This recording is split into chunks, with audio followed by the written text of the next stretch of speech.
Sir ये बात अलग है कि सब अपनी अपनी राजनीतिक विचारधारा अलग रखते हैं, लेकिन आप ये जो मैसेज डाल रहे हो ना कि बीजेपी की कार्यकाल में ना तो जवान सेफ है ना ये है। सर मेरी पोस्टिंग 2006 में JNK में थी, कुपवाड़ा में। वहाँ पे बॉर्डर पे एक रूल था, no first fire no more than 11 NM, यानी कि जब तक पाकिस्तान की तरफ से एक भी फायर नहीं आ जाता तुम कोई फायर नहीं करोगे। नो मोर देन 11 MM मतलब वो हमारे ऊपर RPG चलाएं, मोटरार चलाएं, कुछ भी चलाएं, हम 11 MM से ऊपर का राउंड नहीं चला सकते थे। वहाँ पे मेरे हाथ पे ओम गुदा हुआ है। इस ओम के गुदे होने की वजह से मुझे हाथ में रुमाल बांध के ड्यूटी करनी पड़ती थी। वहाँ पे अगर उनको ओम दिख गया ना तो छोटे छोटे बच्चे पत्थर मारना शुरू कर देते थे।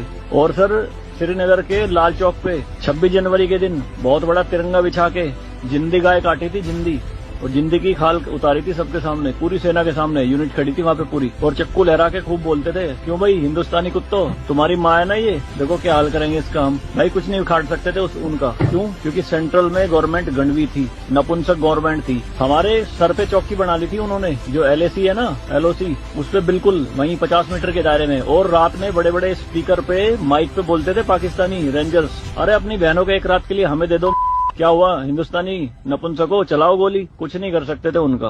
2014 में जब गवर्नमेंट चेंज हुई तो सेना अध्यक्ष बिपिन रावत साहब जब उनसे मिले तो उन्होंने बताया कि बॉर्डर के हालात खराब है सर, छूट नहीं है जवानों को कुछ भी। तो PM मोदी ने कहा था कि छूट मेरी तरफ से पूरी है, मैं नहीं जाऊंगा वहाँ लड़ने, तुम जाओगे। आज की डेट में आप मुझे एक भी चौकी बता दो अगर वहाँ ढूंढने से मिल जाए, दूरबीन लगा के देखनी पड़ती है, पहाड़ों में भी बंकरों में अंदर सारी लगा दी उन्होंने तोप उड़ा के। शांति काल में आप 155 mm की बोफोर्स टाइप की तोप नहीं चला सकते, UNO का रूल है।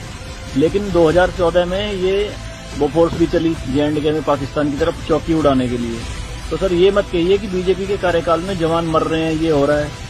सर सेना के जो हाथ खुले हैं ना वो बीजेपी के कार्यकाल में खुले हैं। मैं इसका